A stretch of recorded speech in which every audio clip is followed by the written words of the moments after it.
നമ്മുടെ ദുഃഖത്തിനുള്ള കാരണം ഈ സമസ്ത പ്രപഞ്ചവുമാണ്. ഇതെന്ത് ഐശ്വര്യമാണ് പാർവതി! നമ്മെ ഇത് വീണ്ടും ശോകാകുലമാക്കിക്കൊണ്ടിരിക്കുകയാണ്.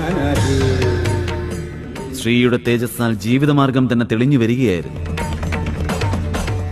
ആ തേജസ്സാൽ പൊള്ളയായ പ്രപഞ്ചം പ്രകടമാവുകയാണ് ഇപ്പോൾ ചെയ്യുന്നത്. കേവലം ഐശ്വര്യം പ്രാപ്തമാക്കുവാൻ വേണ്ടിയാണ് ഏവരും ഈ പാലാഴിമഥനം നടത്തിയത്. മഥനത്തിൽ നിന്നും പുറത്തു വന്ന കാളകൂട വിഷം സേവിച്ച് നാം നീലകണ്ഠനായി മാറി. എന്നാൽ മഥനത്തിൽ നിന്നും ശ്രീ പ്രാപ്തമാക്കിയ ഈ സമസ്ത പ്രപഞ്ചവും ശ്രീകണ്ഠമാവാതിരുന്നത് എന്തുകൊണ്ടാണ് പാർവതി? കാരണം ഇപ്പോഴും മനസ്സിന്റെ മഥനം അവശേഷിക്കുകയാണ്. മനസ്സിൽ നിന്നും ഇപ്പോഴും വിഷം പുറത്തു വന്നിട്ടില്ല.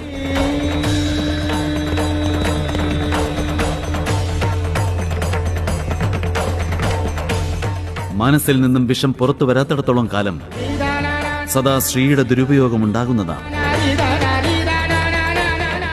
അമൃത് ദേവന്മാർക്ക് അമരത്വം പ്രദാനം ചെയ്യുവാൻ വേണ്ടി മാത്രമുള്ളതല്ല, അമൃത് ദേവന്മാരുടെ അഹങ്കാരത്തെ വർദ്ധിപ്പിക്കുവാൻ വേണ്ടിയുള്ളതുമല്ല.